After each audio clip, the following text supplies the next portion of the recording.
Ok chicos, muy buenos días, ya buenas tardes, ya son las 2:30 del día, un día soleado acá en Santiago, algunas nubes por ahí. ¿Cómo están? Buena canción dice Paz Castro, sí, está ahí con Arctic Monkey, ¿cierto? Ahí un rato como para estar revisando informes, así que me tenía que motivar, informes de medicina, así que algunos de ustedes probablemente le han llegado algún informe, alguna respuesta de la mañana. Bárbara Figueroa dice, buenas tardes, profe. Buenas tardes, señorita Bárbara. Aranza dice, hola, profe. Hola, señorita Aranza. Valentina Isidora dice, hola, profe. También está Karin Torres, dice, buenas tardes, profe. ¿Cómo está? Bien, ¿y usted, señorita Karin? Espero que todo bien, espero que hayan estudiado también para sus solemnes, no solamente para bioquímica, me imagino que tienen hartos controles solemnes y cosas durante la semana y también para la próxima. Porque son como las semanas de evaluaciones. Montserrat Belén dice, hola, profe, también hola, señorita Montserrat, también está Daniela Cerey, dice, hola, profe, Lucas Urrutia dice, buenas tardes, son Lucas.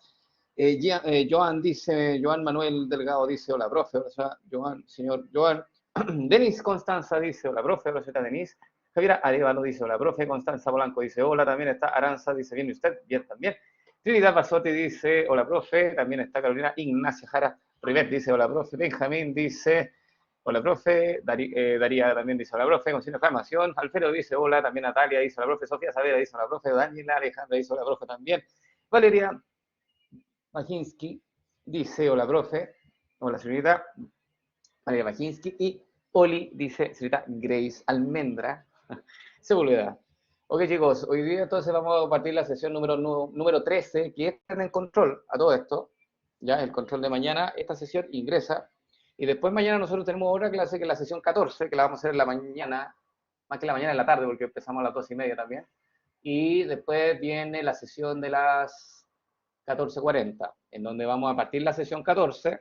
La idea es terminarla, yo creo que vamos a poder terminarla bien.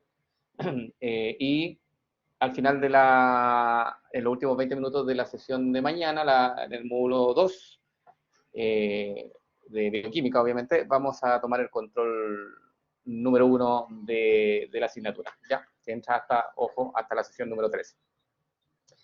¿Tienen preguntas, chicos? Con respecto a algo relacionado con materia, por ejemplo, ¿no? Sí, cuéntenme. ¿Han estudiado todo esto? Yo le hago una pregunta, a ver. ¿Han estudiado para su solemne de bioquímica? Que es el próximo lunes 4 de octubre. Más o menos, dice nomás Aranza, ok. Me imagino que tienen hartas cosas, obviamente, pero bioquímica es uno digamos, de las asignaturas más complejas, o no sé si la más compleja, pero al menos son las que tienen mayores tasas de reprobación en este segundo semestre. Por lo tanto, la invitación es que no se relaje. ¿Ah? Sí, chuta, no digo nada, entonces no le digo ninguna información. Ok, dice Aranza, no diga eso, ya. La verdad es que sí, más o menos, ya. Karim, también ahí, la idea es que se motiven, ¿no? Denis Constanza dice, en la solemne, ¿hasta qué clase entraría? Hasta la número 15. Hoy día terminamos la sesión 13. Mañana, hoy día capaz que comencemos la sesión 14. Mañana en el módulo de las 2 y tanto, de esos 13:30, vamos a terminar la sesión 14 y probablemente comencemos la 15 y en la tarde terminamos la sesión 15 y con eso están todos los contenidos pasados para su solemne del día lunes. ¿Sí? Meda Cuco dice Aranza. Karen dice, Piola igual. Sí, son 15 sesiones. Claro, pero cada sesión son como más o menos entre dos preguntas de solemne por sesión, para que usted lo tenga así como en consideración, más o menos, promedio, 2 preguntas de solemne por sesión. Por lo tanto, las preguntas como son de comprensión, es alto contenido lo que tiene cada pregunta. 2 preguntas por sesión, o sea, son preguntas cototas, por decirlo de alguna forma. ¿Sí? Así que eso. Todas las sesiones ingresan a la solemne, todas las sesiones.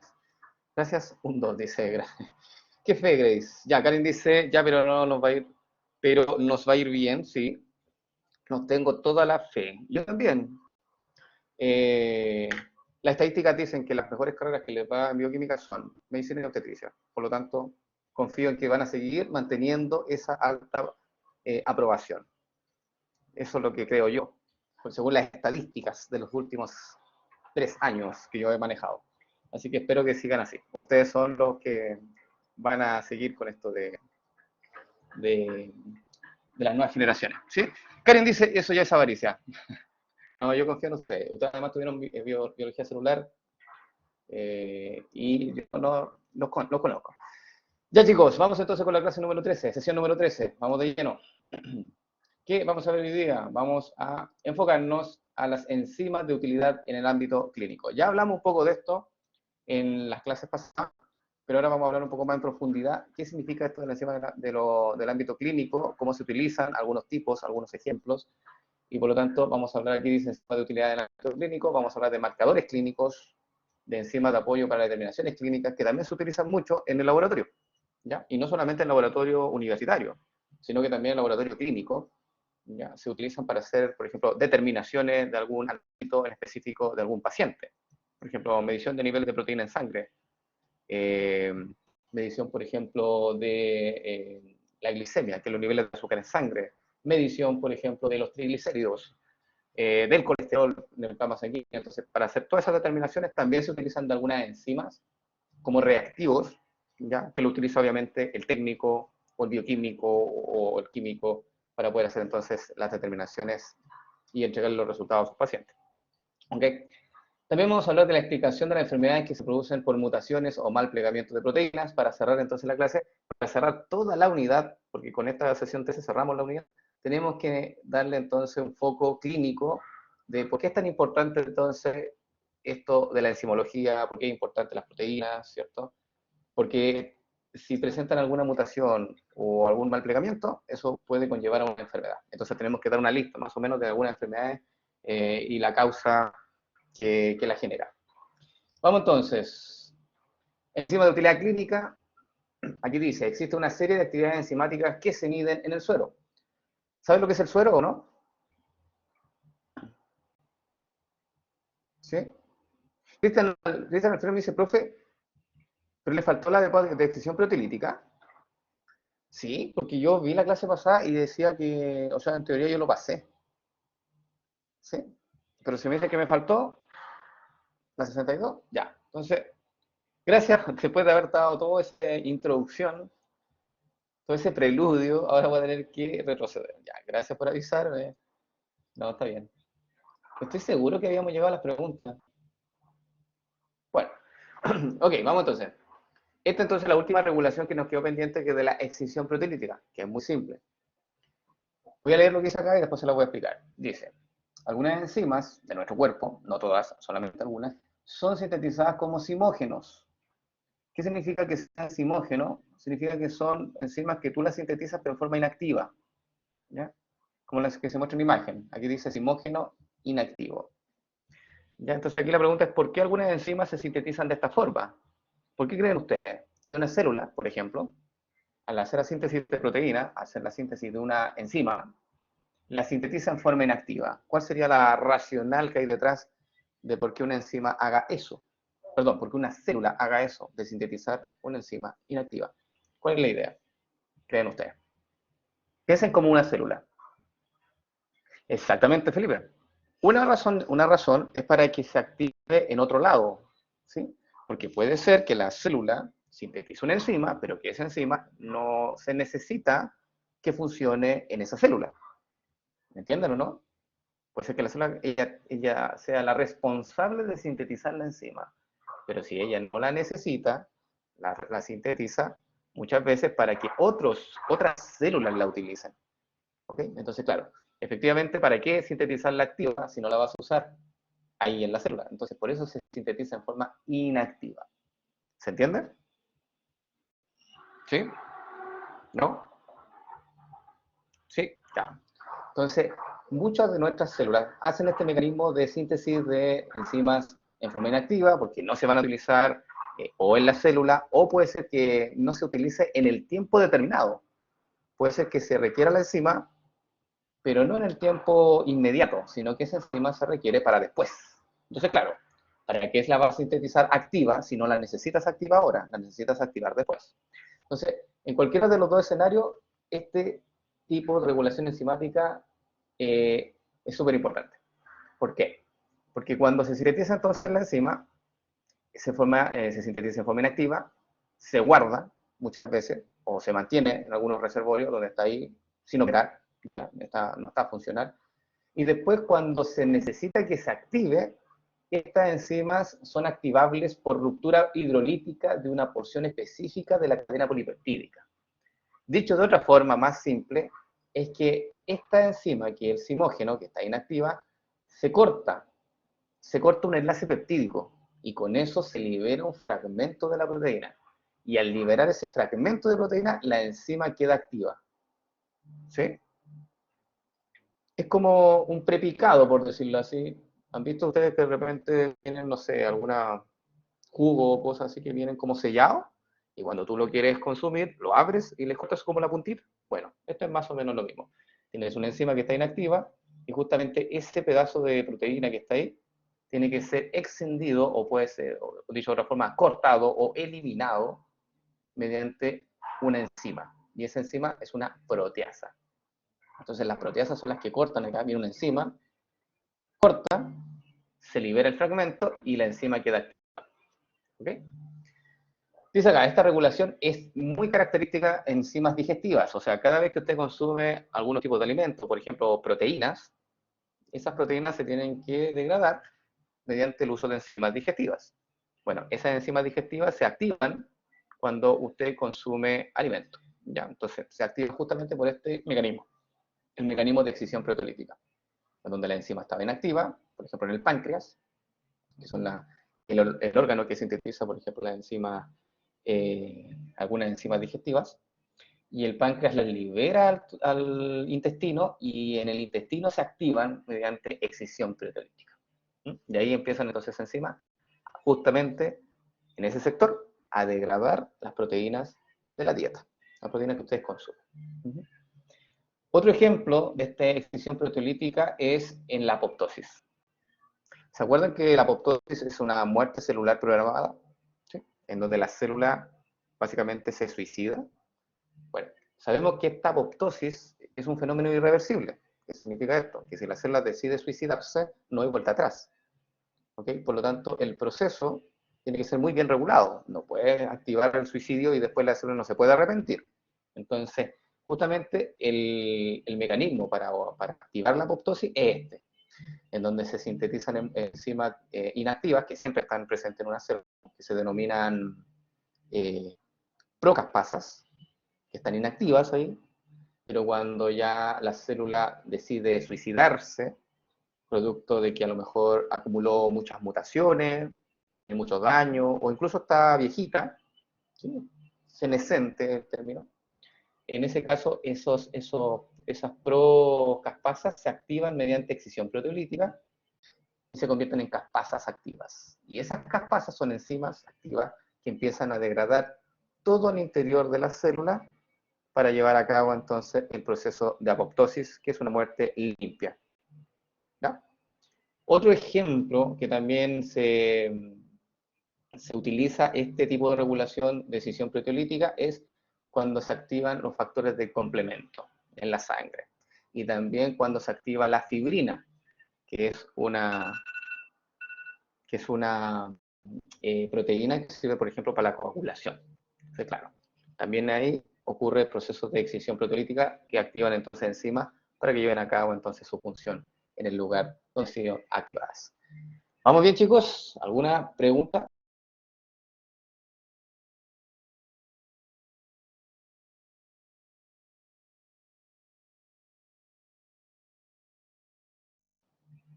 ¿Todo bien? Ya, súper. Nada, dice, todo bien, dice Bárbara. Paula dice, no, perfecto. Y Valeria Bustamante dice, nada. Ah, hola, señorita Valeria, ¿cómo está? También saludo a Bárbara y Paula, que no lo había visto en el chat inicial. Vamos entonces quedamos claros con este tipo de regulación. ¿Sí? Llegó tarde. Ah, qué feo. No, no se preocupe. ¿Y esta pregunta la respondimos o no? ¿No? Bueno, respondámosla. Simple. Entonces, esta es una pregunta muy simple, muy simple.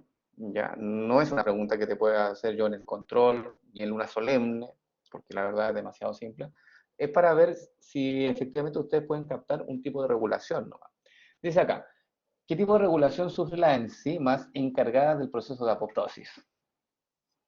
Regulación alostérica, cooperatividad positiva, modificación por fosforilación, corte proteolítico o presencia de isoenzima. ¿Cuál sería entonces el mecanismo que utiliza justamente? ¿Se dan cuenta que me contaron casi todos bien? O sea, no casi todos, todos los que me contestaron me dijeron bien, me dijeron la D. Claro, un corte proteolítico también se denomina excisión proteolítica, porque corte y excisión es lo mismo. Entonces, ese es el mecanismo efectivamente que utiliza la apoptosis. Entonces, esta pregunta, por ejemplo, yo no puedo hacerla en una prueba, porque es una pregunta de saber, es una pregunta de memoria. Claro, el estudiante dice apoptosis, ah, sí, me acuerdo que era esto, regulación de tipo proteolítico, corte proteolítico o excisión proteolítica. ¿Ya? Entonces, ese tipo de preguntas no se pueden hacer en un curso, digamos, de mayor grado. Tienen que hacer preguntas, por ejemplo, te puedo decir, la enzima X, la enzima X, eh, eh, sufre cambios conformacionales mediante la asociación covalente con un grupo químico que es un grupo fosfato. ¿Qué tipo de regulación es el que estamos hablando? ¿Cuál sería? Y la misma alternativa, ojo, la misma alternativa. Ya. ¿Y por qué lo sacaron tan rápido? Porque decía modificación por fosforilación, ¿cierto?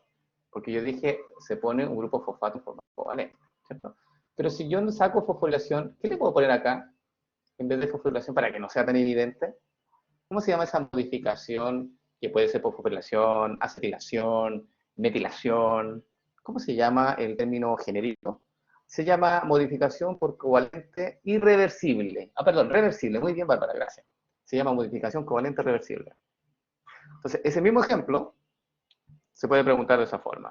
Se dan cuenta que es una pregunta ya un poco más ahondada porque te dice, te tira un caso en el cual tú tienes que tratar de dilucidar entonces el tipo de mecanismo. Y no es una pregunta así directa que te digo, la apoptosis, ¿qué tipo de mecanismo es? O sea, son totalmente distintas las preguntas. Por eso estas preguntas, ojo, son solamente de repaso para que usted pueda conocer los distintos mecanismos, pero no se confíen que van a ser así las preguntas. ¿Ok?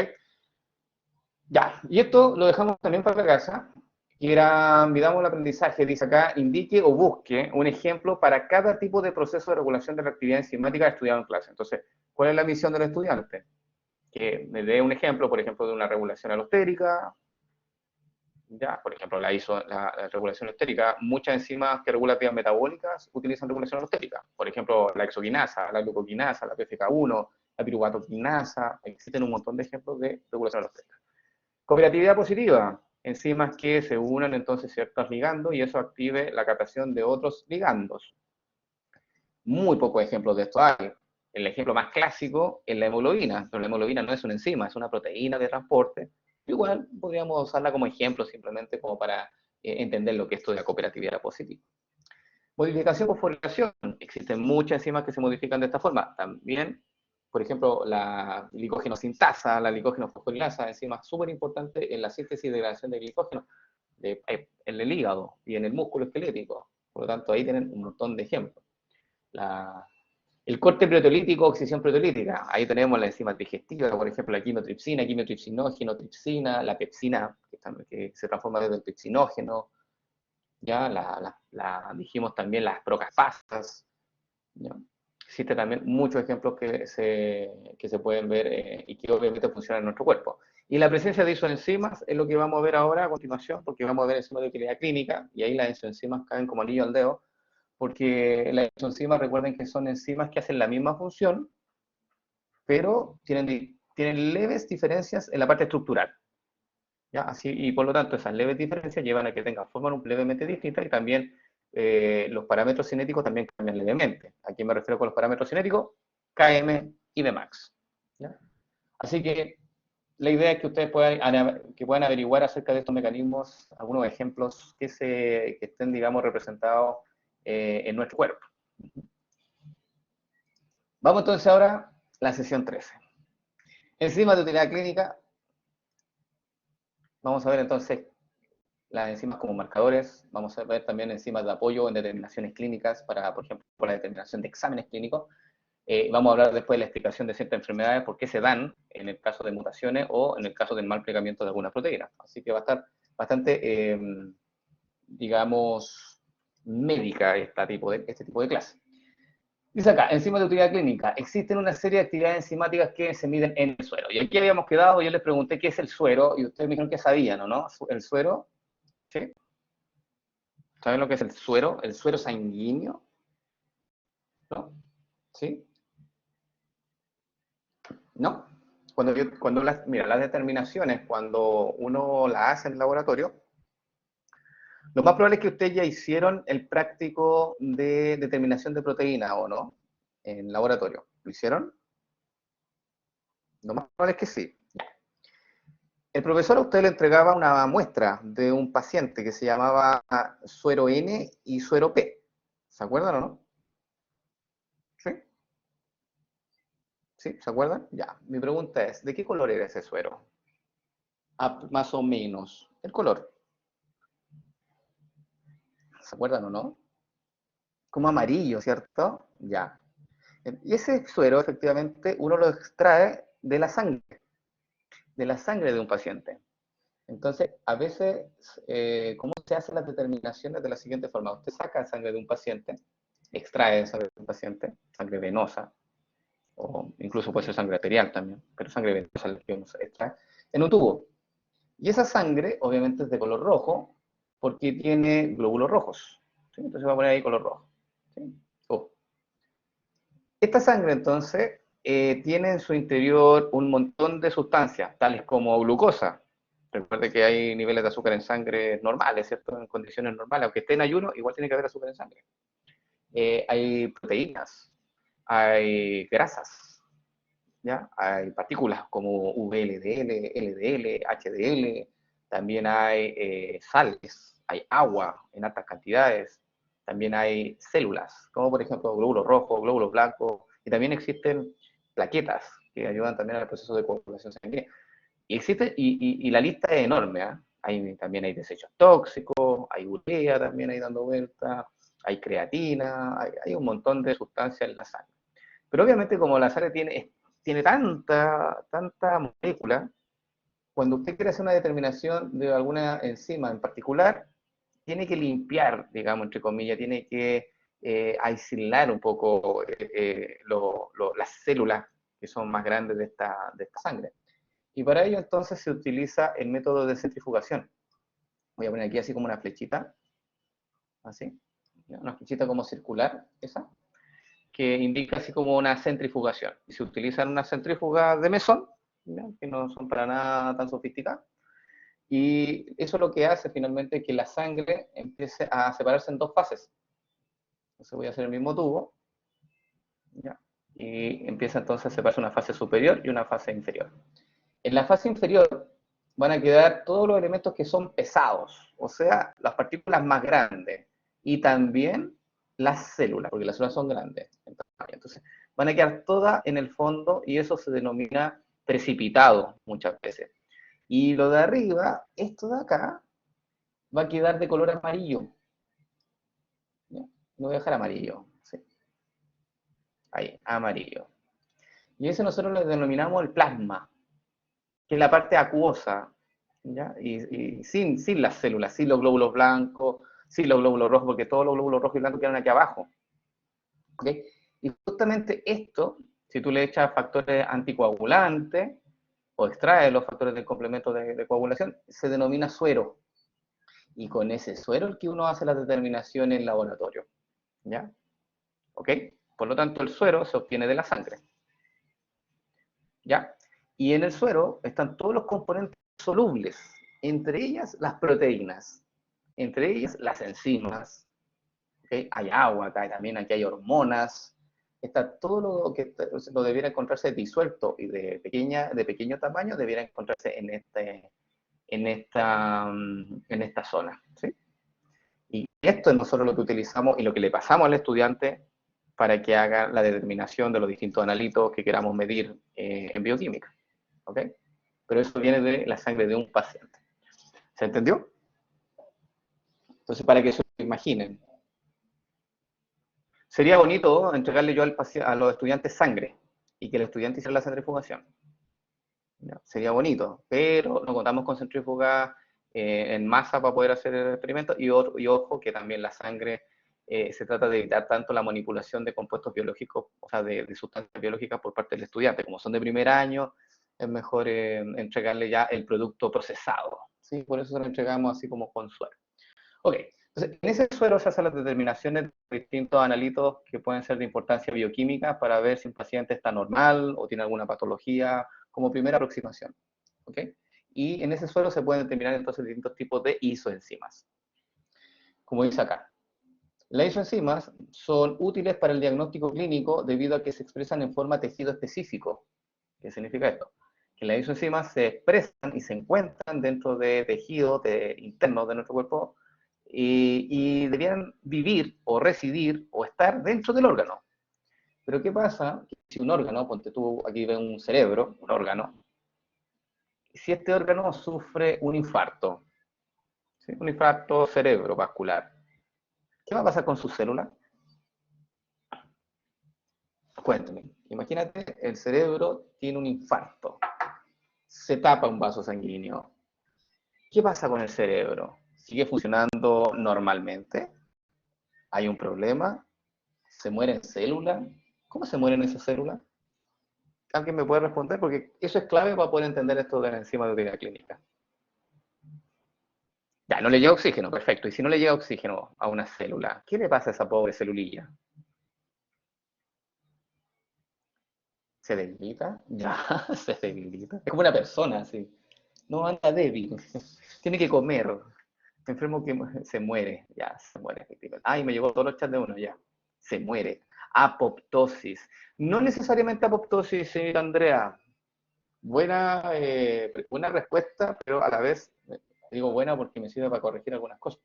La apoptosis es una muerte celular programada, en donde la célula decide suicidarse y lo hace con tiempo. Ella se programa para suicidarse, así casi con cronómetro. Cuando ocurre un problema de irrigación sanguínea en un órgano, no, eso no estaba programado. Es como un accidente. Por eso se llama accidente cerebrovascular. Porque tú no lo tenías programado, la célula no lo tenía programado. Y se quedó sin un oxígeno, porque no llegaba sangre al cerebro y la célula tuvo que morir. Pero la muerte ocurre por necrosis. Efectivamente, Daniela, Alejandra. Muere por necrosis. ¿Y qué es la muerte por necrosis? ¿Qué caracteriza la muerte por necrosis? Es una muerte sucia. ¿Ya? Recuerde que la apoptosis es una muerte limpia, pero la necrosis es una muerte sucia. ¿Por qué? De hecho, la necrosis es un asesinato y la apoptosis es un suicidio. Pero, ¿cuál es la característica principal de una necrosis? Ya, estudiante de la salud tiene que identificar una necrosis. Ya. ¿Se muere el tejido circulante? Sí, esa es una característica muy bien, Javier, pero no es la principal. Hay otra característica y que lleva a lo que tú acabas de decir. Es una característica súper importante. Exactamente, Benjamín. El contenido de la célula se vierte al medio, porque la célula se revienta. Y eso hace que el tejido circundante, como dice Javiera en el chat, también empiece a morir, porque es una muerte sucia. Es como que la célula revienta y dispara para todos lados, y las otras células comienzan a morir producto de que quedan en contacto con esos contenidos tóxicos que liberó la célula de al lado. Winston dice los restos de la célula no son absorbidos por las células vecinas. Claro, no son absorbidos. Recuerda que el término absorción, Winston, se aplica al intestino, ¿ya? Podemos decir que no son captados, ¿cierto? O mejor dicho, los restos de la otra célula sí son captados por las células vecinas, y por eso se empiezan a morir también. Entonces, ocurre una muerte masiva de células en el tejido, lo que lleva entonces que todo el contenido de esas células que murieron, ponte tú, voy a hacer aquí una línea negra, un circuito negro, ponte tú que esa parte del cerebro se murió, no todo el cerebro, una zona nomás, que quedó sin irrigar, se tapó un vaso sanguíneo, toda esa zona entonces le dio un infarto, toda esta zona se murió, todas estas neuronas se murieron y glías también, porque el cerebro no solamente tiene neuronas, tiene otras células que se llaman glías, y todo el contenido entonces de eso se vertió al torrente sanguíneo. Por lo tanto, si una enzima, como por ejemplo la CPK, Es una enzima que se expresa, vean acá, en forma específica en el cerebro, ahí debería estar allá adentro, la CPK, dentro de las células, y las células se reventaron. ¿Qué va a pasar con la CPK? ¿Dónde la voy a encontrar ahora? Si es que las células se reventaron. ¿Dónde voy a poder pesquisar entonces esa CPK? En la sangre. Efectivamente. Y ahí entonces se hacen estos exámenes clínicos, se extrae entonces sangre de un paciente, se aísla el suero y en ese suero se hace la determinación. Y si yo encuentro que en ese suero hay altos niveles de CPK, yo digo, mira, el problema que pudo tener el paciente puede ser a nivel del cerebro o a nivel del músculo esquelético, porque justamente ahí se encuentran estas CPK. Pero si la persona tiene un dolor de cabeza evidente y tiene un preinfarto evidente, obviamente tú dices, no, el problema fue aquí, a nivel del cerebro. ¿Sí? Entonces, para eso sirven las isoenzimas. Son enzimas que deben estar en un tejido, dentro de un tejido en específico, dentro de las células de ese tejido, pero claro, frente a algún daño, se liberan al torrente sanguíneo y tú las puedes entonces identificar mediante un examen de sangre. ¿Se entendió? Felipe dice, ¿no existen mecanismos para desechar eso sin que afecten a los demás tejidos? Cuando la muerte, Felipe, es masiva, cuando ocurre un proceso de hipoxia, que es falta de oxígeno, ahí no hay mecanismo, ahí se muere todo el tejido nomás, y incluso hay tejidos que muchas veces cuando se mueren las células, eso es irreversible. Por ejemplo, el cerebro, si se te mueren algunas neuronas y algunas glías producto de un stroke, producto de un accidente cerebrovascular, esas células murieron nomás. Y lo que conlleva entonces a que puede quedar una persona con secuelas, porque esa parte no se va a regenerar. Y si se regenera, es muy poquito lo que se regenera. El cerebro son células muy diferenciadas, y por lo tanto la capacidad de proliferación y la capacidad de proliferación, ¿cierto? Y regeneración es mínima. Por eso que el cerebro está recubierto de un cráneo que lo proteja frente a los golpes, porque es muy sensible el cerebro con la muerte celular, ¿sí? No se regenera. ¿Se entendió? Sí. Ya. Ok, entonces, las enzimas de utilidad clínica sirven como marcadores de daño para poder pesquisar entonces cuál es el órgano que está dañado. Dice acá, la actividad de esta enzima solo se detecta en el suero debido a una destrucción de algún tejido en particular. Entonces, por ejemplo, en el hígado. En el hígado también existen un montón de isoenzimas que se utilizan para el diagnóstico de daño hepático. Por ejemplo, la AST, la GOT, la ALT, que vamos a ver un poco más adelante. Y obviamente frente a un daño, esas enzimas se vierten al torrente sanguíneo. Ustedes las pueden identificar mediante un examen y pueden entonces, de cierta forma, tener un indicio de cuánto es el daño del hígado. ¿Sí? Ok, vamos bien, chicos. ¿Preguntas hasta acá? ¿Sí? ¿No? ¿No? ¿Sí? ¿Todo bien? Ya. Vamos a hablar entonces de algunas enzimas de utilidad clínica en específico, para que empezamos ya a familiarizarnos con esto, porque esta información es como un bagaje cultural, por decirlo así, de una persona del área clínica. ¿Okay? Enzima de utilidad clínica, por ejemplo, la GOT, la GPT, la gamma GT. Acá están los nombres. Dice, las enzimas transaminasas, que son la aspartato aminotransferasa, la alanino aminotransferasa, y la enzima gamma-glutamina transferasa, que es la GGT, son enzimas utilizadas para el diagnóstico de daño hepático. Son las principales enzimas, cada vez que una persona tiene un problema hepático, le van a hacer exámenes de sangre de esa isoenzima. ¿Sí? Las típicas. Se llaman exámenes de rutina, exámenes generales también. ¿Por qué? ¿Por qué la COD, la GPT y la GGT son enzimas que se utilizan? Bueno, obviamente porque son enzimas que se expresan en el hígado. ¿Ya? Pero no solamente en el hígado, por si acaso. La GOT, por ejemplo, se expresa en estos tres tejidos, la GPT se expresa un poco más, la GPT, aunque se expresa en altas concentraciones en hígado, yo creo que esta es la enzima, una de las más específicas para detectar daño hepático. ¿Ya? A pesar de que se encuentra en otros tejidos, la concentración que tú encuentras en GPT en el hígado es muy alta. Por lo tanto, si el hígado sufre un daño, inmediatamente empiezan a aumentar los niveles de GPT en la sangre, rápidamente. Y por eso es una enzima muy sensible para poder determinar o pesquisar si el daño es a nivel hepático. ¿Okay? Y otra enzima bien específica del hígado y también de la vesícula biliar es la gamma glutamil transferasa, o también denominada GGT. Esta enzima no solamente te sirve para, si tú la pesquisas en la sangre, puede ser por un daño de tipo hepático, pero también puede ser un daño a nivel de la vesícula biliar. Muchas veces hay personas que consumen exceso o producen cálculos de colesterol, y esos cálculos, que son verdaderas piedras, tamponan este conducto, y por lo tanto se empieza a acumular el hígado, no puede verter más sales biliares a la vesícula no puede mandar esto al intestino, y por lo tanto el hígado se empieza a intoxicar, porque estos están conectados todos. ¿Sí?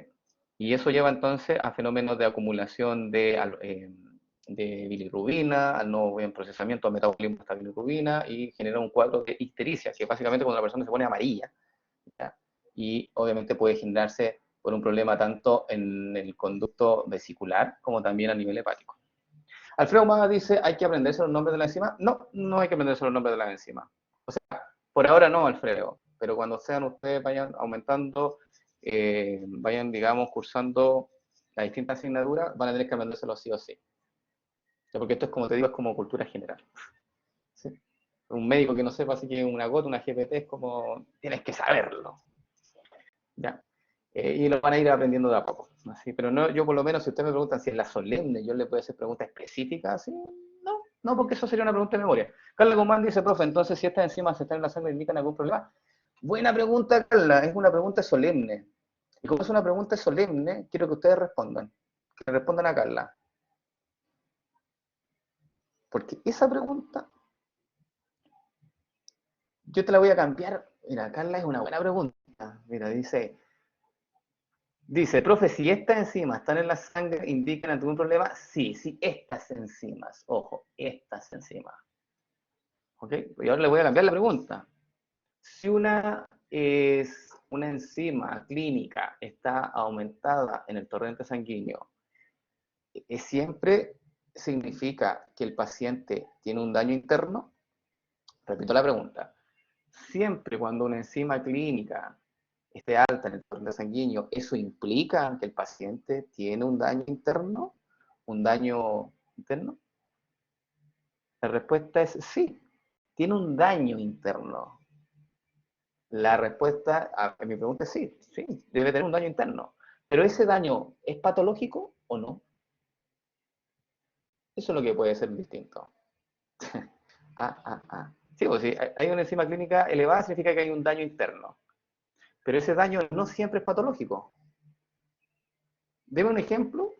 Exacto, no necesariamente un daño patológico. ¿Me puede dar un ejemplo de alguna situación normal en el cual aumenten los niveles de enzima clínica, pero que sea normal y que no sea patológico? ¿Me pueden dar un ejemplo? Uno simple, que a usted se le ocurra. Mientras leo lo que dice Felipe.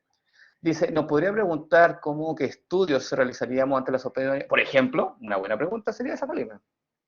Claro, yo te digo, mira, sabes que el paciente viene con un daño a nivel, qué sé yo, un dolor a nivel de la parte, qué sé yo, abdominal superior, se cree que a lo mejor puede ser una hepatitis, ¿qué tipo de exámenes clínicos le pedirías? Buena pregunta, no sería mala. Ya, ¿y no me pueden dar un ejemplo entonces de algún fenómeno que se presente en la vida normal que lleve un aumento de enzimas clínicas en la sangre, pero que no sea patológico? Me parece un coma etílico. Ah, no, pero eso es patológico. Eso no es normal. Que tenga un coma etílico no es normal. Isidora dice, ¿podría ser la ruptura del ovario? Tampoco es normal. Eso es patológico. Que se te reviente un ovario no es normal.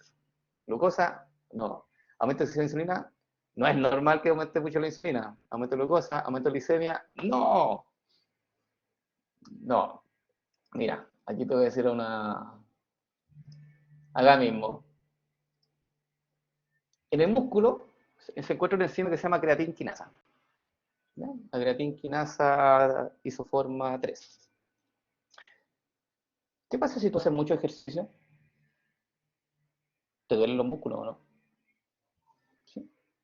¿Y por qué duelen los músculos? Esa es la pregunta. Por el ácido láctico. Ya, pero ¿qué más? Aparte del ácido láctico, si uno hace mucho ejercicio, ¿qué pasa con las fibras musculares? ¿Quedan intactas? ¿Quedan sanitas? ¿O se dañan? ¿Se rompen? Antes de crecer, Lucas, hay que romperla. Recuerda, catabolizar primero y después anabolizar. Ok, se rompen, ¿cierto? ¿Y qué pasa con el contenido entonces de la fibra muscular? Se vierte a la sangre. Por lo tanto, si una persona estaba haciendo ejercicio, es normal, y hizo ejercicio extenuante, y le duele el submúsculo, tiene un daño interno, sí. ¿Pero es un daño patológico? No es un daño patológico. Es un daño que se produce por el exceso de ejercicio. A no ser que sea un desgarro, ya eso sería patológico. Pero si no es un desgarro, simplemente un daño interno porque hiciste mucho ejercicio, no sería raro encontrar altos niveles de la creatinquinasa 3 en el torrente sanguíneo, para nada, porque es parte, digamos, de haber roto esas fibras musculares. Se entiende que a veces no necesariamente que haya una enzima de actividad clínica elevada en el torrente sanguíneo significa que hay un fenómeno patológico, sino que a veces puede ser normal que eso ocurra. Cristian Alfredo dice, ¿y se vería que en los resultados mucho aumenta la enzima o en otras proteínas también? ¿Y se vería en los resultados mucho aumenta de esa enzima? Un aumento muy alto de esa enzima, otras proteínas también, sí. Depende del tipo de ejercicio, depende de eso. Puedes encontrar algunos tipos de isoenzimas altas, obviamente la isoenzima del músculo esquelético. ¿Ya, señor Cristian? Vamos a ver después cuáles son esas enzimas, pero primero terminemos con el hígado. Mira, el hígado puede tener dos tipos de daño. Un daño que se llama daño agudo y un daño que se llama daño grave o daño severo. ¿Lo habían escuchado? ¿Sí? El daño agudo, existe el daño moderado, existe el daño agudo y existe el daño severo. Y existe el daño grave, claro. Entonces, o el daño crónico que se llama. Entonces, depende del tipo de daño, es los niveles de algunas isoenzimas que tú puedes encontrar en el torrente sanguíneo. Por ejemplo, si un paciente tiene una hepatitis viral, ¿ya? El pic de ALT es la enzima, una transaminasa, puede subir de 10 a 40 veces en el torrente sanguíneo, de nivel. Y la relación de esta isoenzima, que es la AST partido por la ALT, tiene que ser menor a 1. Si es así, tú puedes decir que lo más probable es que el paciente tenga una hepatitis viral. ¿Ya? ¿Qué es la AST? ¿Qué es la ALT? Son las enzimas que mostré anteriormente, para que no se pierdan. Acá está. La GPT también se denomina ALT. Y la GOT también se denomina AST. ¿Ya? Entonces aquí está, esa es la AST y esta es la ALT. ¿Sí? Entonces, si la relación AST-ALT, si la división de la cantidad, la concentración de AST y la concentración de ALT o las actividades de cada una, usted hace la división.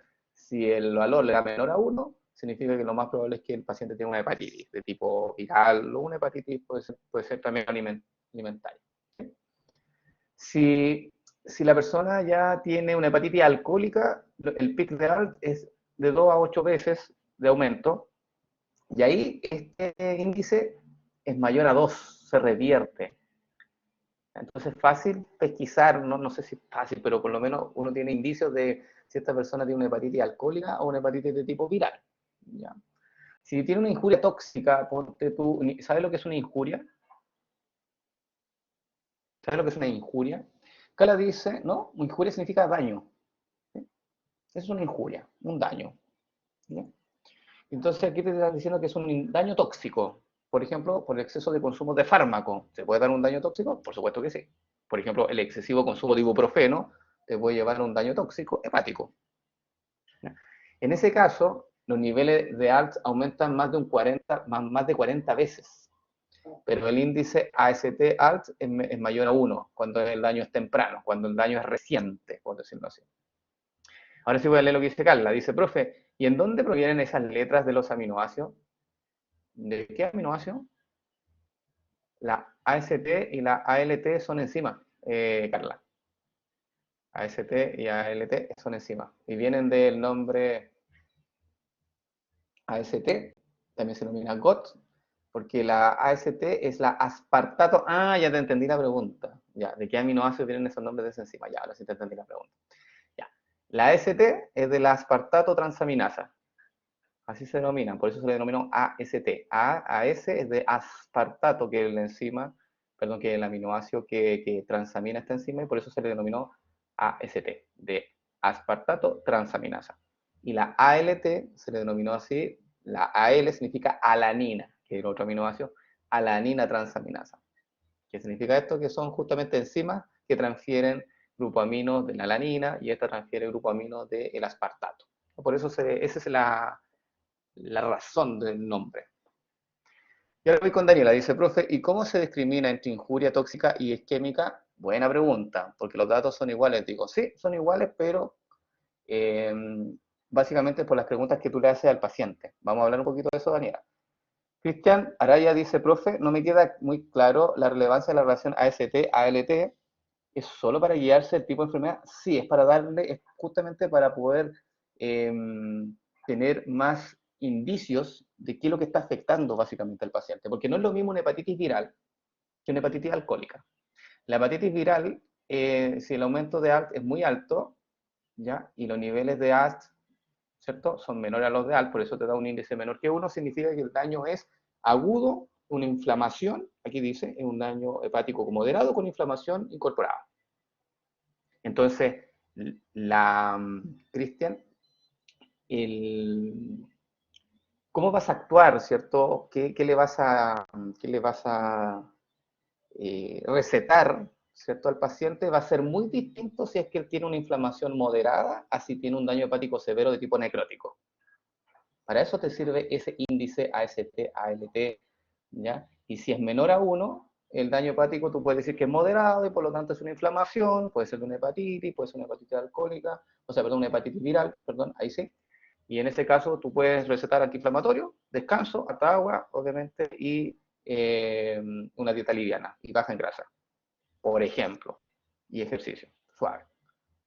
Pero si la persona tiene un índice de AST alto mayor a 2, o sea, significa que tiene entonces una hepatitis alcohólica, probablemente, ¿ya?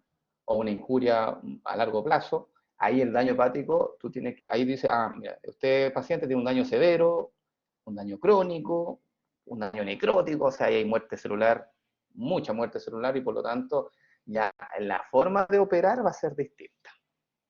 ¿Ok? Ahí probablemente se requieren exámenes complementarios, probablemente queremos saber cuánto es el nivel de daño que tenga el paciente. Porque a lo mejor está dañado, qué sé yo, el 25% del hígado, o el 50% del hígado, o el 70% del hígado.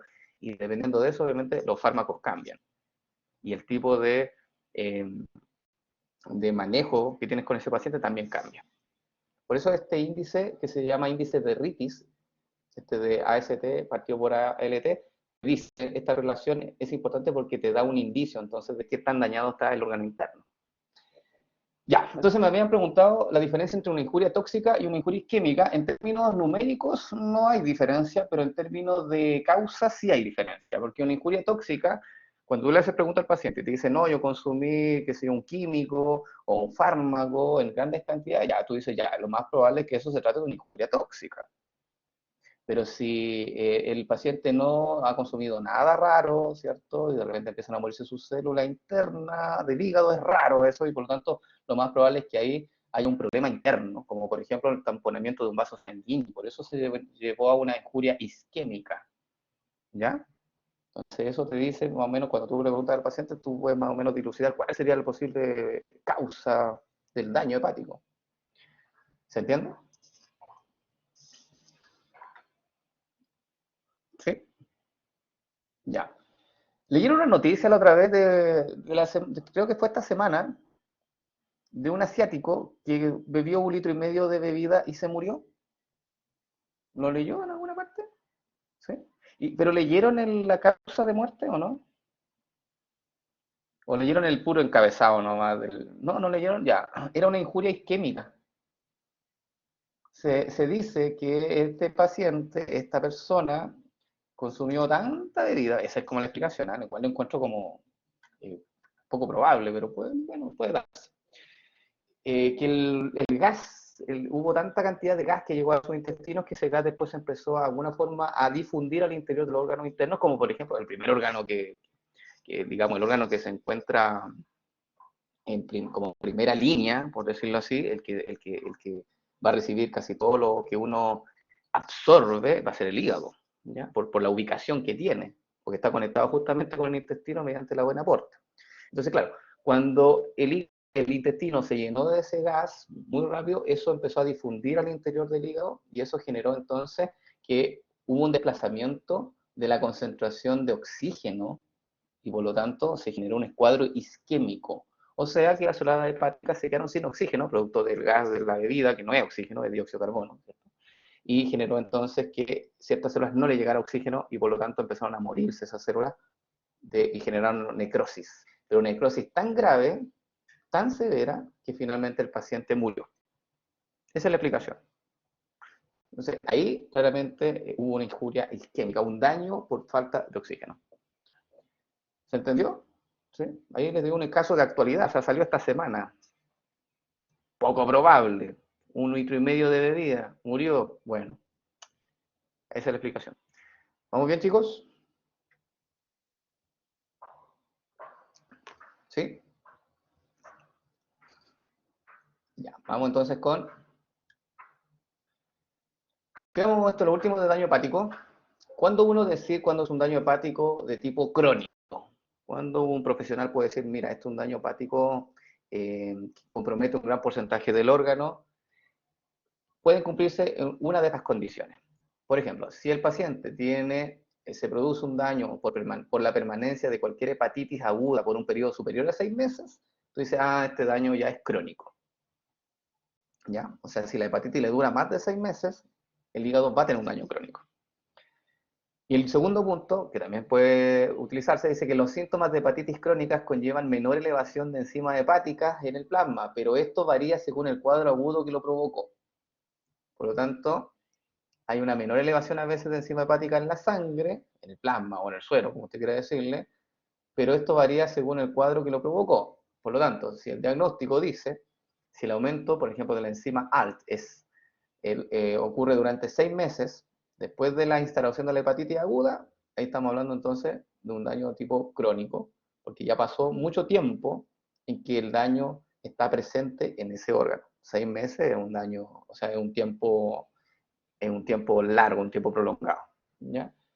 Y si el aumento, por ejemplo, de ALT, de la enzima clínica, en el torrente sanguíneo, ocurre más de una ocasión durante un periodo de 6 meses, también se implica un daño de tipo crónico. O sea, que si el paciente se hace exámenes de sangre el primer mes, ponte tú, después del daño, y le salen altos niveles de ALT, uno dice, ok, ya lo anota. Todavía siguen teniendo altos niveles de ALT. Vas al siguiente mes y están bajos, tú dices, ok, a lo mejor el daño se revirtió. Pero vas al tercer mes y vuelve a subir, nuevamente uno dice, chuta, ya, ¿sabes qué? Nuevamente tienes un daño. Entonces, cuando ya los pics de aumento de ALT en periodo de 6 meses se hacen en forma recurrente, uno dice, ya ahí a lo mejor el paciente tiene un daño de tipo crónico. ¿Bien?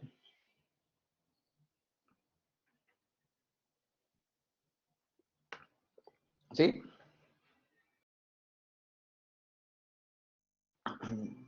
Caterina, cuénteme. La leo, la escucho, no sé. Ya dice acá Profe, Felipe, se controlan los valores cada mes o para variar, puede variar. Mira, en general los exámenes se hacen en forma mensual, en general, porque obviamente eso depende mucho cuando tienes un daño, la idea es ir monitoreándose, pero dependiendo del tipo de daño. Pero para eso tienes que llevar los exámenes al médico y el médico, según los niveles de ALT y AST en la sangre, te va a decir, mira, mejor hazte un chequeo mensual o hazte un chequeo cada 2 meses, ¿ya? Si el profesional tiene la sensación, tiene la idea de que el daño es crónico, te va a decir, sabes que haces exámenes cada 1 mes para ir monitoreando bien tu transaminasa. ¿No? Pero si el facultativo dice, no, ¿sabes qué? Este daño se ve como más agudo por los datos que obtengo, por los resultados que hemos tenido en el primer examen, entonces en ese caso a lo mejor hasta un control cada 3 meses. Entonces, ese criterio lo maneja el profesional porque maneja toda esta información. ¿Sí? Y ahora sí, Catalina. Catalina dice, profe, me enredé. Una hepatitis crónica, ¿los niveles de enzima están altos o bajos? ¿Dónde? ¿En el plasma sanguíneo? ¿En una hepatitis crónica? Los niveles de estas enzimas debieran estar altos en el plasma sanguíneo. Y altos constantes o altos por pic. ¿A qué me refiero? Por ejemplo, en algo crónico, si yo pongo aquí alt, que es la concentración, por ejemplo, alt en el tiempo, y acá abajito pongo tiempo de un paciente X, si los niveles de alt se mantienen constantes durante 6 meses, tú dices, aquí daño crónico. ¿Ya? Pero también puede darse de que los niveles de alt vayan subiendo así, como en forma cíclica. Ahí lo estoy haciendo. ¿Sí? Se dan cuenta así como pics, un pic, después bajó, después otro pic, ya. También, si estos pics se hacen de forma recurrente durante los 6 meses, también cae dentro de la categoría de daño hepático crónico. ¿Ahí sí, Catalina? Entonces son las dos formas de poder, digamos, más o menos tener idea de cómo está el hígado. ¿Ok? Porque lo normal es lo siguiente, lo demás, si te da una hepatitis, o no sé, en el 18 de septiembre tomaste mucho alcohol y resulta que tuviste un daño hepático, producto de exceso de consumo de bebida alcohólica, etanol, ¿cierto? Lo normal es que, obviamente, que las transaminases aumenten, pero bajen en el tiempo y vuelvan a la normalidad. Esto es lo normal. Que obviamente aumenten las transaminases en la sangre, producto del daño, pero después con el tiempo vayan bajando a su estado normal y listo, y se acabó. Pero cuando ocurre este fenómeno de acá, ya eso ya tilda para un problema mayúsculo. Ya, Natalia Núñez dice, pero profe, no caché por qué el PPT dice que conlleva la menos elevación de enzima hepática. ¿Dónde dice menos elevación? Esto. Esto es menos elevación. Mira, fíjate, Natalia Núñez. Que a veces aumenta y a veces disminuye. Aumenta y disminuye. Hay puntos donde hay menos elevación. Aquí, por ejemplo, no aumentaron tanto los niveles de esta enzima clínica en el torrente sanguíneo. Aquí aumentaron harto en este tiempo, aquí aumentaron. Entonces, como cuando es cíclico, se dice entonces que si tú le haces un promedio, obviamente que los niveles de azúcar en sangre, perdón, los niveles de alanina transaminasa en la sangre tienen una menor elevación si tú lo comparas con este de acá, que es constante. Pero sigue estando alto. A eso voy. ¿Se entiende, Natalia? Sí, ese es como, estos son los dos puntos que estaban acá, son justamente, están vistos en esta gráfica. Esto representa el primer punto y esto representa el segundo punto. Mira, Alejandra dice, profe, si hay que esperar como 6 meses para poder diagnosticarlo, eso no generaría que se eleve la gravedad de la enfermedad, si no hay como otra manera de diagnosticar el daño hepático crónico. ¿Existe otra forma de hacer, de diagnosticar un daño hepático de tipo crónico? Recuerda que en 6 meses, mira, si tú tienes un daño hepático crónico, si una persona tiene un daño hepático crónico, ya, es porque el daño crónico es raro que se dé de la noche a la mañana, ¿ya? Es acumulativo. Y por lo tanto se puede generar por una hepatitis mal cuidada, por una infección, ¿cierto?, que no fue controlada, se puede dar también por un exceso de consumo de alcohol a lo largo de toda una vida, o por el exceso de fumar, ¿cierto? Y por lo tanto, estos 6 meses, obviamente que va a haber un mayor deterioro del órgano, ¿cierto? Pero no va, si ya el daño crónico ya está impuesto, ¿cierto? Es raro que tú puedas revertir la situación. Un daño hepático crónico, lo más probable es que tú puedas de alguna forma hacer más, como frenarlo, pero no revertirlo. Es complejo revertir un daño crónico hepático. ¿Ya? Y por lo tanto, obviamente, si los niveles de transaminasas están altos al principio, claramente tú le dices al paciente, deje de fumar, ya le das las indicaciones que tienen que llevar y también le recetas algún fármaco. Pero eso no va a quitar que no siga avanzando muchas veces. ¿Ya? Porque es crónico, o sea, va a seguir avanzando y en algún momento, eventualmente, va a requerir algún trasplante ese paciente. Entonces, claro, no puede revertirlo, va a haber va a seguir, digamos, viendo daño si es que la persona no se controla, ¿ya? Pero el control, como te digo, no revierte mucho el daño ya que está impuesto, sino lo que hace es como controlarlo, que no siga avanzando tan rápido, ¿ya? Pero buena pregunta. Ya. Enzimas de utilidad clínica en otro órgano o otra enzima de utilidad clínica es la CPK, que es la creatina fosfoquinasa. Aquí dice, la creatina fosfoquinasa, que es la CPK, también se presenta como varias isoenzimas en distintos tejidos, como por ejemplo, En el cerebro y en el pulmón tú puedes encontrar la CPK1, que es una isoforma que se le llama también BD, ¿ya? De brain-brain, que es cerebro-cerebro. En el corazón tú encuentras la isoenzima CPK2, que se le llama MB, porque tiene, digamos, su unidad es M y su unidad es B. M es muscle y B es brain, entonces cerebro-músculo, se dice que es esa isoforma. A mí me gusta decirle CPK2 para que no se confundan. Y la CPK3 es una enzima que se encuentra en el músculo esquelético, y aquí dice muscle-muscle, que es músculo-músculo. Y aquí abajo salen entonces más o menos los porcentajes que representan esta enzima en estos distintos tejidos. Por ejemplo, en el músculo esquelético, el 99% es la isoforma CKMM, o sea, la isoforma 3. ¿Okay? Por lo tanto, si una persona hace ejercicio y tiene ruptura de músculo, ruptura, digamos, de las fibras musculares producto del exceso de ejercicio, lo más probable es que los niveles de la isoenzima CPK3 van a estar elevados en el torrente sanguíneo. ¿Okay? Si la persona, por ejemplo, tuvo un desgarro, ¿ya? Producto de, no sé, está haciendo un deporte extremo y se desgarró, también va a tener altos niveles de CPK3 en el torrente sanguíneo, porque justamente es una enzima que se encuentra altamente concentrada en el músculo. Y cuando el músculo se desgarra, ese contenido se vierte en la sangre y tú lo puedes pesquisar entonces en un examen bioquímico.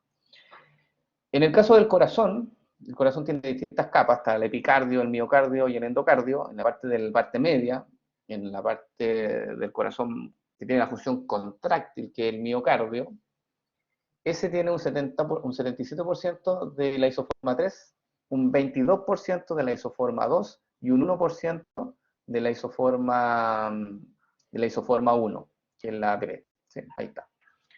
Por lo tanto, aunque tiene un gran porcentaje de la isoforma 3, los exámenes de sangre para determinar si hay un problema a nivel del miocardio es la isoforma 2.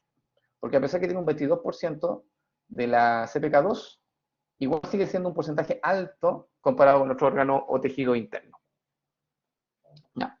Por eso es la racional de que una persona cuando sufre un accidente cardiovascular se le hacen exámenes y se detectan si es que existen niveles de CPK2 detectables en el torrente sanguíneo. Y si hay, significa que lo más probable es que la persona tuvo un daño al corazón. Vamos con otros. Mira, aquí una lista enorme. Aquí está la creatinquinasa nuevamente. La creatinquinasa, la isoforma 2, que es la MB. Aquí está, en esta columna dice el tiempo de elevación inicial, el tiempo de elevación máxima y el tiempo para retornar, digamos, a los valores normales. ¿Ya? Voy a hablar de esto, Felipe, y a lo mejor puede que tu respuesta salga acá, y si no, leo tu chat y te respondo. ¿Ya? Entonces aquí hay una tabla con 4 columnas, y aquí se muestra entonces el tipo de marcador. Aquí no dice enzima clínica. ¿Por qué? Porque no son todas enzimas. La CK sí es una enzima, la AST sí es una enzima, la troponina no. La troponina, ya sea la troponina cardíaca, que sale aquí abajo, o la troponina 1 cardíaca, y la mioglobina, estas son proteínas. ¿Pero se utilizan en análisis clínico? Por supuesto que sí. Estas son proteínas y estas dos son enzimas, por si acaso. ¿Ya? ¿Y para qué le sirve esta tabla? Esto no hay que aprenderse de memoria. Simplemente para saber cuándo es el tiempo que dura esta enzima en el torrente sanguíneo después de un daño. ¿Ya? Por ejemplo, si tú tienes un daño al corazón, el tiempo inicial de elevación de la enzima clínica parte desde las 4 a las 8 horas post daño corazón, ¿cierto? Y el tiempo máximo de elevación es hasta las 24 horas. Entre 12 a 24 horas se pueden encontrar elevados los niveles, o el pic, digamos, de niveles de CPK, de CPK o CK, que es lo mismo. ¿Ya? ¿Y cuánto más o menos demora para que la enzima vuelva a estados normales en la sangre, o sea, vuelva a bajar los niveles? Entre 72 a 96 horas. ¿Ya?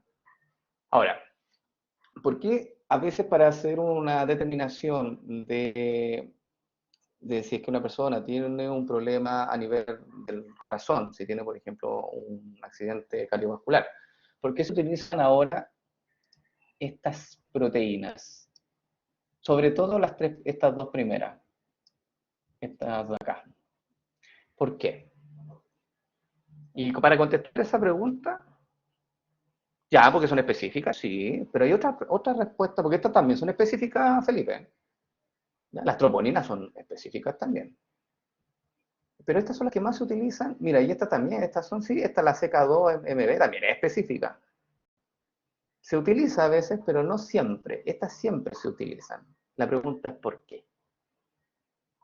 Mientras ustedes piensan, y para poder responder, fíjense en los tiempos. Es un dato no menor. Eso es lo que te puede ayudar para poder dilucidar por qué en ámbitos clínicos estas son las preferentemente son los marcadores que se utilizan. Yo mientras usted piensa voy a leer lo que dice Felipe. Dice, profe, entonces estos exámenes son como estándar cuando llega un paciente de urgencia al que, por ejemplo, atropellaron o cualquier tipo de accidente, porque son específicas. Y bueno, si a un paciente lo atropellaron y tiene comprometido órganos internos, claramente tiene que hacer exámenes de enzimas clínicas de todos los órganos internos. Porque quiere saber, bueno, cuáles son los órganos dañados. Y se le hace otros exámenes complementarios, como por ejemplo rayo X, para ver las fracturas, para ver obviamente los órganos internos que también se pueden ver por rayo X. Entonces tú me estás dando un ejemplo súper concreto que es una persona que la atropellaron. ¿Ya? Y ahí, claro, puede tener una politraumatismo y puede dañar mucho órgano interno. Entonces, claro, ahí se pueden hacer exámenes de este estilo, pero lo mejor es hacer un escáner o hacer un rayo X para evaluar ya así como rápidamente cuáles son los órganos vitales que pueden estar afectados. ¿Ya? Cristian Alfredo dice, ¿por qué no todos llegan a 24 horas? Exactamente, tiene una vida relativamente larga. Ya. Muy bien, Cristian, muy bien, Lucas. Efectivamente, mira, si una persona tiene un infarto al corazón, ¿cuánto tiempo puede pasar desde que esa persona se tome un examen de sangre, desde que diga que le dio el infarto hasta que se tome un examen de sangre? En los mejores casos, yo creo que en los mejores casos, es demorarte unas 12 a 18 horas entre trasladar al paciente, ¿cierto? Entre hacer la toma de muestra, entre hacer el análisis de laboratorio y entregarle el resultado y que te atienda el médico, en los mejores casos yo creo que puede ser entre 12 a 18 horas, con la mejor clínica. Pero tenemos que entender que obviamente el sistema de salud muchas veces muchas veces puede estar colapsado, ¿sí? Y lo más probable es que te den hora para después, ¿o no? ¿Sí?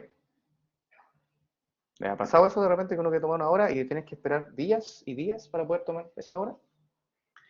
Esa es la razón entonces de que a veces se utilizan, digamos, marcadores clínicos que son específicos de órganos que duren más tiempo en la sangre. Y de esa forma tú puedes tomar un examen de sangre, qué sé yo, a las 48, a las 72 o a las 96 horas, ponte tú, a los días después, y si te siguen saliendo elevados los niveles de estas proteínas, entonces tú puedes decir, aquí hubo un daño, ¿ya? Y obviamente tienes mayor certeza del daño que puede tener el paciente. ¿Se entiende? Entonces el tiempo no es menor. ¿Vamos bien, chicos? Sí, ya. Ya. Entonces, ¿por qué duran más? Buena pregunta, Felipe. Estas enzimas duran más en el torrente sanguíneo, simplemente, o sea, estas proteínas duran más en el torrente sanguíneo porque tienen una vida media mayor. ¿Sí? Esa es la respuesta. Acuérdate que cada proteína tiene como un tiempo de vida. Se denomina vida media, ese es el término correcto. Y cada proteína entonces tiene una durabilidad que ya ha sido determinada en laboratorio. Y estas proteínas tienen mayor durabilidad cuando se vierten al torrente sanguíneo, duran más. ¿Sí?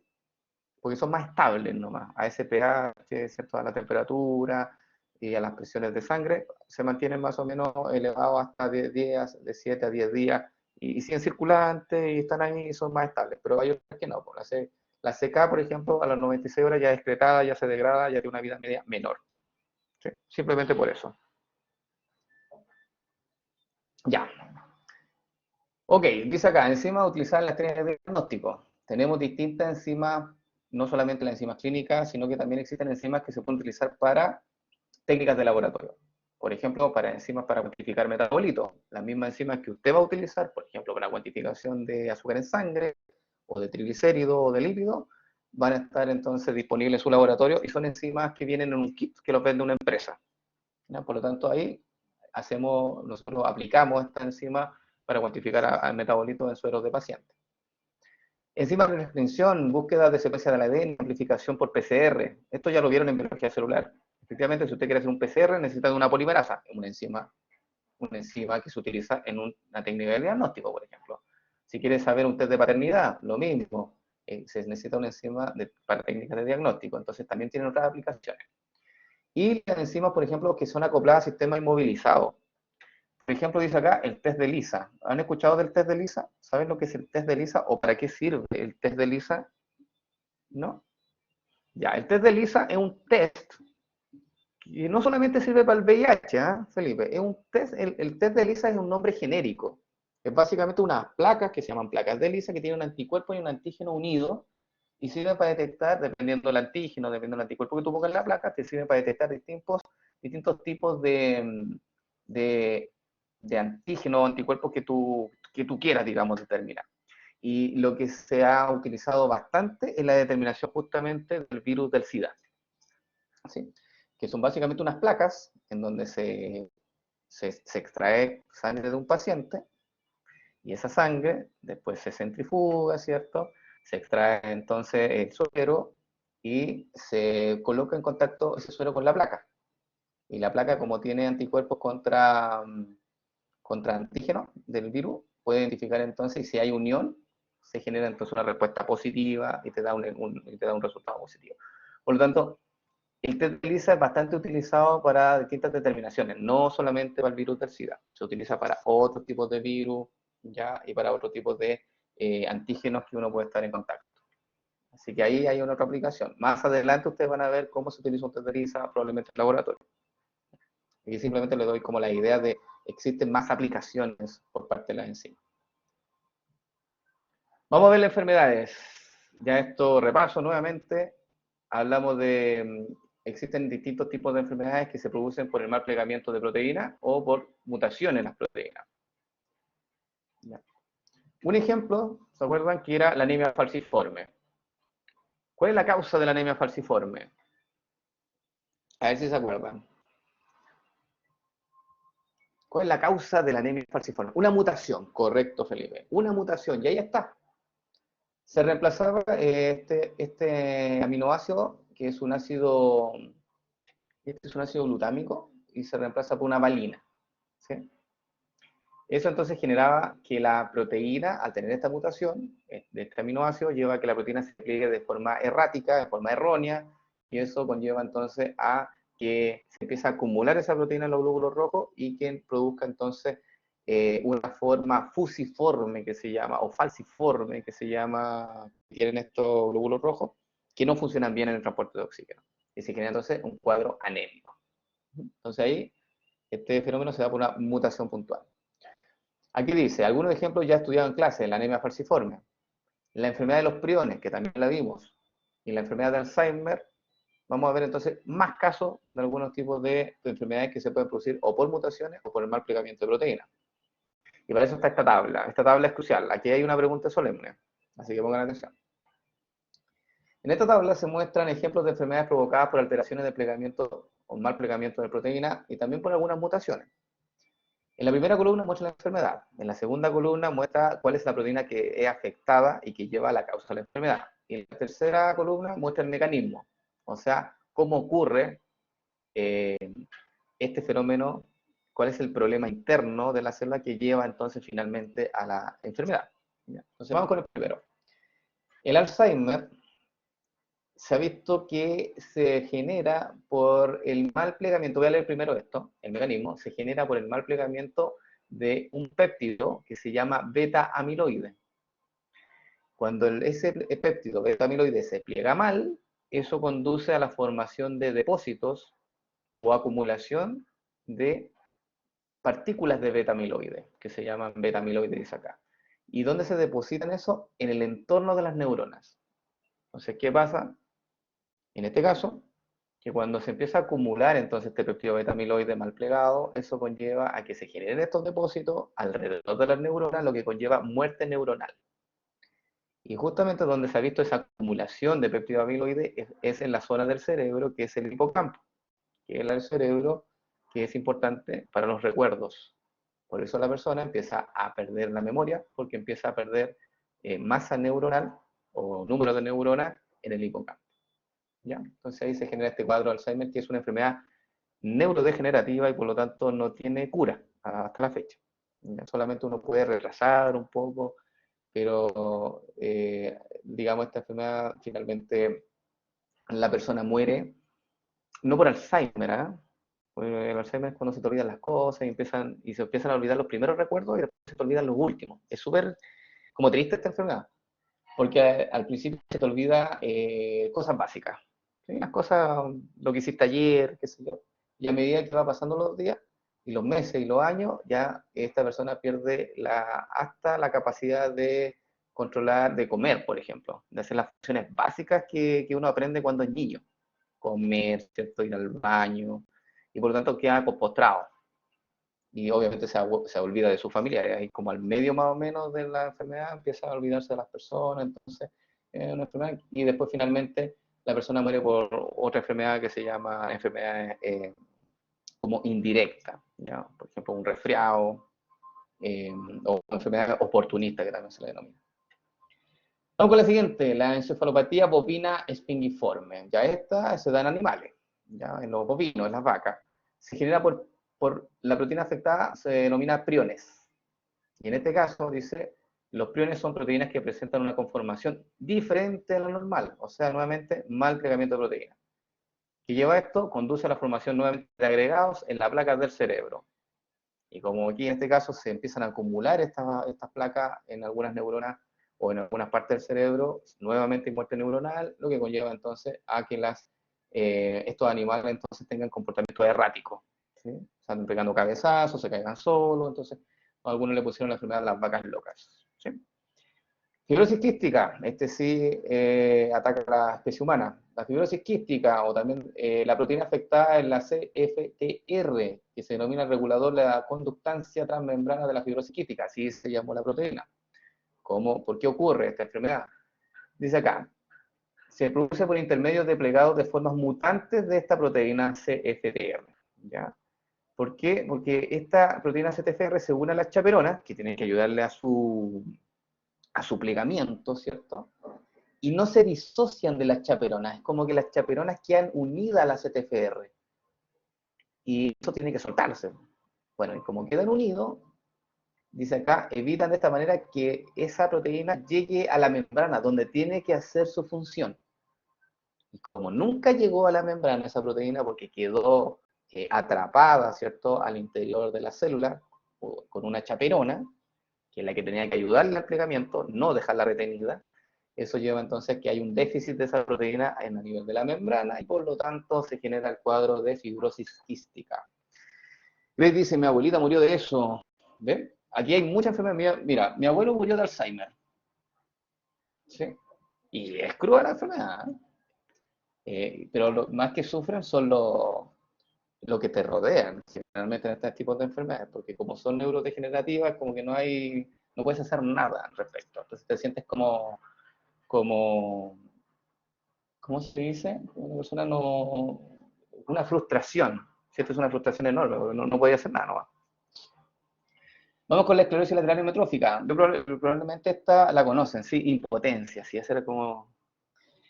La esclerosis lateral amiotrófica, ¿la conocen?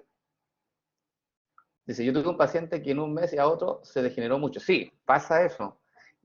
Y ojo, los pacientes cuando tú les dices que tiene, por ejemplo, un cáncer o tiene una enfermedad, ¿cierto?, neurodegenerativa, las personas tienden a avanzar más rápido en esa enfermedad, me refiero a presentar cuadros clínicos mayores, producto de que las personas se deprimen. ¿Sí?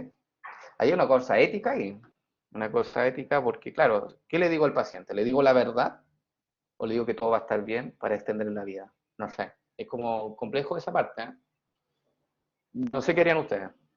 Yo ahí me declaro, es difícil decirle a la persona, mira, tú te vas a morir en 6 meses más o menos, o decirle, no, ¿sabes qué? Si te cuidas, esto puede ser mejor y puede, digamos, revertir la situación, que claramente tú sabes que eso no va a ocurrir, pero la idea es que no se deprima y que no caiga en un cuadro, ¿cierto?, de angustia que va a acelerar el proceso, porque el cuerpo, no solamente físico, también tiene algo psicológico, y si tú te deprimes, tu cuerpo lo va a sentir y el avance va a ser mayor. Y a veces pasa que en los pacientes en un mes tú puedes ver un cambio evidente de su estado anímico y lo que puede conllevar entonces un avance en la enfermedad más rápida. ¿Qué haría yo? No, no. Yo reservo comentarios porque, no sé, depende, yo creo que hay que analizarlo caso a caso.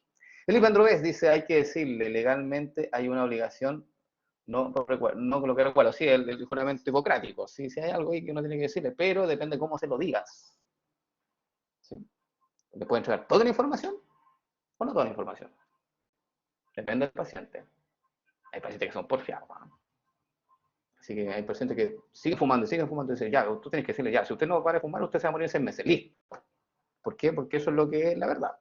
Pero hay pacientes que dicen, no, yo voy a batir, voy a hacer todo, entonces tú dices, chuta, ya, hay que tener criterio, yo creo, hay que tener criterio. Daniel López dice, ¿qué hace el ELA en el cuerpo? Ya, buena pregunta. Terminamos con esta tabla y no...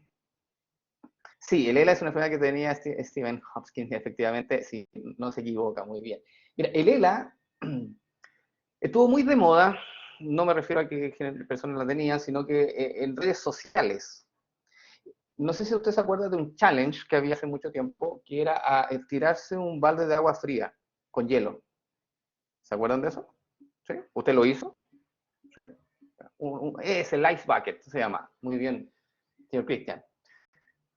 Sí, el Ice Bucket Challenge. Efectivamente, ese tipo de desafío, el challenge, era básicamente tomarse una cubeta de agua y tirarse encima, y era por todo efecto. Una de la idea era recordar, obviamente, la esclerosis lateral amiotrófica, porque es una enfermedad que se genera en que el paciente queda tieso, y es como un balde de agua fría, porque el paciente, mira, aquí está la causa, se da por mutaciones en una enzima que se llama superóxido dismutasa, o también denominada SOD. A mí me gusta decirle SOD, superóxido dismutasa. Entonces, esta enzima presenta mutaciones que provocan que esta proteína no se pliegue correctamente y que se produzcan entonces agregados tóxicos de esta proteína y obviamente conducen al desarrollo del ELA. Esta proteína entonces se empieza a acumular en el sistema nervioso central, lo que lleva entonces que los nervios periféricos, que son los que inervan los músculos de tu cuerpo, ya no funcionen bien y por lo tanto no mandan señales a los músculos. Y eso genera entonces una pérdida evidente de masa muscular, una debilidad y básicamente que la persona quede postrada en una silla de ruedas. Entonces, pero sigue estando consciente la persona. Entonces, esta enfermedad es como, por eso pusieron el challenge del Ice Bucket, que es básicamente echarse como un agua con hielo, porque es como la sensación de quedar tieso y no poder hacer nada. Y la otra aseveración era porque para la familia también es como un balde de agua. O sea, que te declaren que un familiar tuyo tiene esclerosis lateral amiotrófica, tú sabes que él va a empeorar su sintomatología a medida que van pasando los años y no puedes hacer nada para revertirlo. Entonces también otros lo asociaban a ese desafío como el impacto que generaba en la familia. Y vamos con el cáncer. Bueno, el cáncer, las causas son variadas. Aquí se muestra la proteína P53, que es un ejemplo de proteína que puede llevar a un cáncer. No es el único, depende del tipo de cáncer.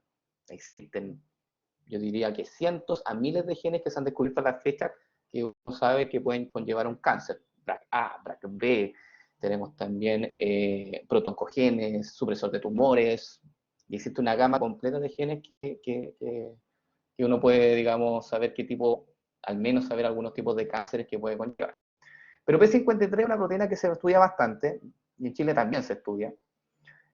Y esta proteína, dice acá, el P53 es un precursor tumoral, perdón, un supresor tumoral, ¿ya? Evita los tumores, porque este supresor induce que el ADN se repare en el caso de que sea dañado. Y cuando el ADN no se daña, o sea, perdón, cuando el ADN no se repara, ¿sí? Se induce entonces apoptosis de las células dañadas con estas mutaciones. Entonces, básicamente, para que ustedes lo entiendan, P53 es una proteína que repara el daño del ADN. ¿Ya? Si el daño no puede ser reparado por X motivo, a lo mejor el número de daños al DNA es muy elevado, eso hace entonces que P53 no pueda reparar todo ese daño, y por lo tanto, cuando el daño es irreparable, le dice a la célula, mejor vámonos a apoptosis. ¿Sí? ¿Por qué? Porque si llegamos a dividirnos y generar células hijas, esas células hijas corren el peligro que lleven la mutación, que llevan los daños, que lleven entonces incorporados en ciertos genes estos cambios de base. Y eso es peligroso, porque si ese gen dañado es un gen que puede llevar un cáncer, obviamente la persona puede morir. Entonces, P53 se encarga de eso, se encuentra en todas las células y frena entonces el ciclo celular cuando se presenta un daño a nivel del ADN. ¿Y qué pasa cuando P53, entonces, dicho de esa forma? ¿Qué pasa cuando P53 no hace su función? ¿Qué pasa cuando P53 está dañado por último, por efecto, por ejemplo, de una mutación?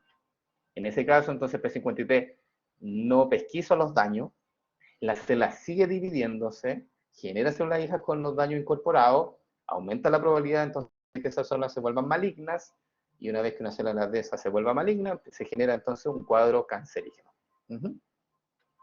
Por lo tanto, dice acá, cuando P53 está dañado o no puede plegarse adecuadamente, entonces puede no desarrollarse su actividad, ojo, ahí debería decir no desarrollarse su actividad, y aumenta el riesgo de cáncer. Felipe dice, participa en el checkpoint del ciclo celular, ¿verdad? Efectivamente, Felipe, ahí P53 tiene en la fase S del ciclo celular, es donde ocurre el proceso de replicación del material genético. Justamente P53 está ahí, fiscalizando constantemente el ADN que no tenga mutaciones. Y si presenta una mutación, para el ciclo celular hasta que se arregle el daño. Si el daño no se arregla, la célula se puede ir a apoptosis. Bien, chicos, ¿preguntas? Uy, estamos pasados. Ya, ok, les debo 10 minutos. Ya, entonces la próxima clase terminamos, nos quedaron nada, nos quedaron como 3 diapositivas, muy simple. Y partimos entonces con la siguiente clase. ¿Todo claro? Ya, ok. Ya chicos, que estén bien, cuídense, que tengan una buena tarde y un buen almuerzo. Chao, chao. Chao, Grace. Chao, Bárbara. Chao, Denise, Daniela, Felipe. Bien, Felipe, idea.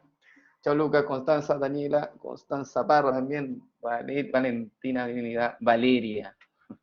Chao, Valeria, que esté bien también. Chao, Aranza.